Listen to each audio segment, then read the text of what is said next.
Pessoal, nós vamos começar agora o capítulo 11 do nosso livro de Geografia, os que chegaram e os que saíram. Algumas atividades do capítulo 10 nós não vamos fazer, mas a prof trabalhou o conteúdo com vocês, ok? E na última semana de novembro nós vamos ter um simulado, aí a prof vai pegar alguma daquelas questões e vai colocar no simulado para contemplar todo o conteúdo, tá ok? Nós só não vamos realizar as atividades ali dessas duas últimas páginas, porque são atividades de pesquisa, certo? Então, nós teríamos que fazer na escola, então nós vamos já partir para o capítulo 11. Ao longo da história do Brasil, muitos imigrantes de diferentes origens passaram a compor a população do nosso país. Nós já vimos isso, né? Que no nosso país tem gente de todos os lugares.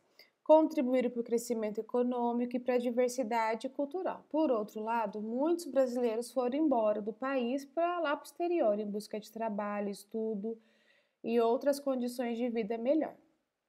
Marcas da presença do imigrante na paisagem. Olha só, em bairros, cidades, muitas vezes fundados por imigrantes.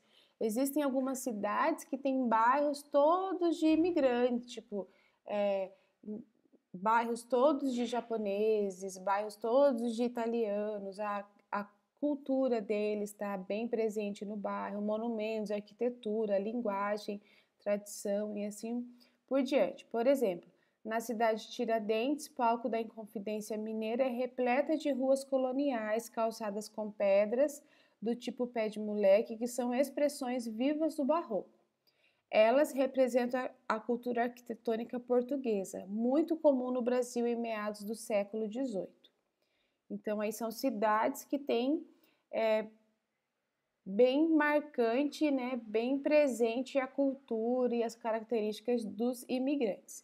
Na entrada principal de Joinville, em Santa Catarina, vemos o pórtico construído em estilo Enxaimel, que representa a cultura alemã. O moinho à direita ali homenageia os colonizadores holandeses da região e abriga a Secretaria Municipal de Turismo do município e um restaurante. Então, ali a arquitetura deixa bem claro, né, na entrada de Joinville, os primeiros povos ali, os colonizadores daquela região. Cultura japonesa tem o bairro da Liberdade em São Paulo, que apresenta marcas fortes da cultura japonesa perceptíveis nas luminárias das ruas e na fachada de alguns prédios. Cultura haitiana nasce lá no Rio Grande do Sul, tem também. Também tem cultura ucraniana em Curitiba. E de que forma que as pessoas homenageiam esses imigrantes? Através de monumentos. Os imigrantes que passaram pelo Brasil são lembrados em muitos aspectos, incluindo festas, tradições, religião, alimentação, modo de falar, entre outros. Em algumas cidades brasileiras há monumentos erguidos em homenagem às pessoas. Olha só, aí tem algum exemplo deles, né? São pessoas que vieram de outro país e construíram o nosso e fazem parte da nossa história, mesmo vindo de outros lugares, certo? Em Ijuí, no Rio Grande do Sul, a Festa Nacional das Culturas Diversificadas, o FENAD, comemora a presença de 11 etnias no município. Olha que legal! 11 grupos de lugares diferentes, consideradas símbolos e patrimônio cultural do Estado. Esses imigrantes, essa cultura diversificada enriquece muito, né, a cultura do nosso país. Lembrando de quem já estava, valorizando quem chegou. No município de Vitória da Conquista, na Bahia, além da homenagem aos imigrantes, há lembranças dos habitantes nativos. Olha só, tem o Monumento do Índio, inaugurado em 2000, homenageia os povos indígenas, especialmente aqueles que habitaram a região e foram dizimados pelos colonizadores. Quando os portugueses chegaram aqui, os índios, né, os moradores nativos do Brasil sofreram muito com a chegada dos portugueses, porque os portugueses pegaram eles para escravos, maltratavam, eles perderam a liberdade. E o Monumento dos Imigrantes representa todas as pessoas que não nasceram em Vitória da Conquista, mas que adotaram a cidade para viver. Então, aí tem dois monumentos diferentes, certo? Mas também tem lá, na página 107, na página 105 e a página 106, nós não vamos fazer essas atividades também, pessoal, porque nós precisaríamos fazer na escola, né? É uma pesquisa. Mas vamos lá partir para a página 107, então. Porque muitos partem. Monumentos, o que são? Monumento é um tipo de estrutura que foi explicitamente criada para comemorar uma pessoa ou evento, ou que se tornou importante. Então, nós vemos aqui um monumento, né? Um monumento. Depende do objetivo, eles constroem ali, fazem um monumento para homenagear alguém importante na cidade, alguém que esteve ali na cidade, um fundador ou alguém importante, certo? Quais são as semelhanças e as diferenças? Semelhanças homenageiam um migrante, alguém que está em mudança. No século XVI, Portugal foi o pioneiro no deslocamento de pessoas, por causa das grandes navegações e exploração de terras, que se tornaram colônias.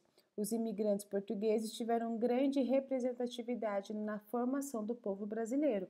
Então, por esse motivo aí, então, que lá na página 107, a perguntinha em que aspectos o monumento representado abaixo se assemelha aos anteriores da página 103 e 104, daqueles que nós já vimos ali. Qual que é a diferença?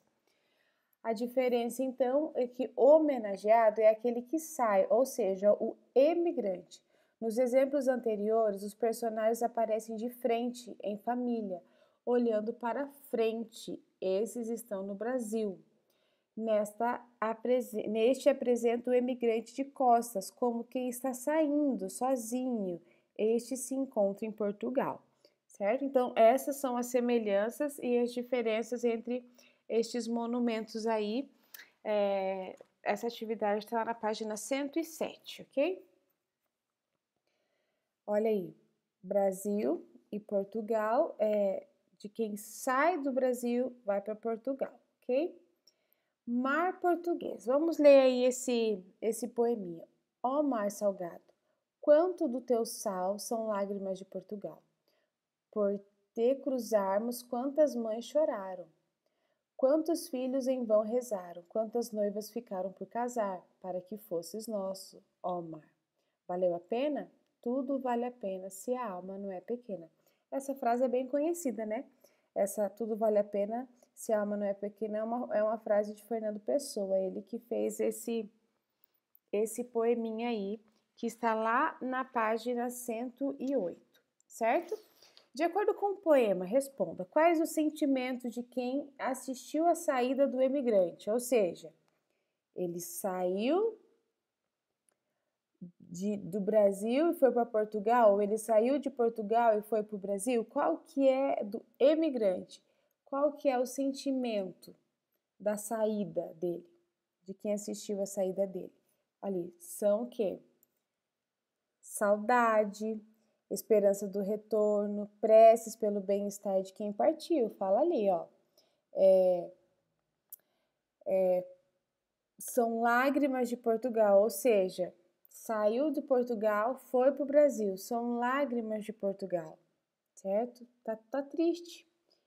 Quantos filhos em vão rezaram, oram pela pessoa que foi. Quantas noivas ficaram por casar, porque fosses o nosso mar. Valeu a pena? Tudo vale a pena, se a alma não é pequena. Então, o texto, o poema fala dos sentimentos de uma pessoa que está vendo ali a partida, né? Dos portugueses vindo do Brasil, saindo de Portugal, vindo para o Brasil, os emigrantes.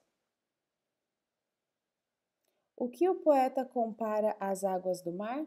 Compara as águas salgadas do oceano às lágrimas de quem chora pela partida dos emigrantes. Olha só, escala e dimensão de espaços, os mapas entendidos como representação bidimensionais ou planas do espaço terrestre em geral ou de uma porção dele são representações matematicamente. Nós estudamos isso em matemática, lembra? Que nós estudamos sobre os tipos de mapa, que um mapa ele é uma representação matemática de um espaço reduzido ali, reduzido de um espaço, né? Por exemplo, nesse mapa aí que está aparecendo, Itália e Europa, não são pertinhos assim, não são desse tamanho, certo? Então, o mapa é apenas uma representação. Olha aí, tem um mapa político, que ele representa aí, como que representa, a gente pode ver que ele é só uma representação de tudo que tem, né, ali no mapa. Ó, do Brasil para Portugal são 7.482 quilômetros pelo centro do Brasil até o centro do Portugal. Então, olha aí, 7.482 quilômetros. Aí nós temos o mapa do nosso país, com os estados, todas as regiões, né? Região Norte, Nordeste, Sudeste, Sul e Centro-Oeste, e os nomes dos estados e suas capitais. Será que Portugal é mesmo tão distante do Brasil para causar tanta comoção com a partida dos imigrantes? Verifique em um mapa mundi político a distância entre Brasil e Portugal nos pontos mais próximos entre os dois países. Para obter essa medida, com a ajuda de uma régua, multiplique-a pela escala informada no mapa e descubra quantos quilômetros separam os dois países. Então, se você quer saber a distância de um país e está sem acesso à internet, porque na internet a gente consegue todas essas informações, né? Você vai fazer o quê? Você vai medir a distância ali com uma régua do Brasil a Portugal nos pontos mais próximos entre os dois países. Vai ter um número. Aí você vai pegar, multiplicar pela escala informada no mapa. Mas nós já vimos ali a distância entre Brasil e Portugal é de 7.482 quilômetros. Compare a distância visual, que a gente vê no mapa, entre o Brasil e Portugal com a distância visual entre dois lugares do Brasil que você conheça. Qual das duas distâncias é maior? É muito maior ou pouco? Olha lá, visualmente a distância entre Brasil e Portugal é maior do que a distância entre dois lugares do Brasil. Por quê? No mapa aqui do Brasil, ó, vamos voltar, ó. Paraná e Santa Catarina, por exemplo, são estados próximos, certo?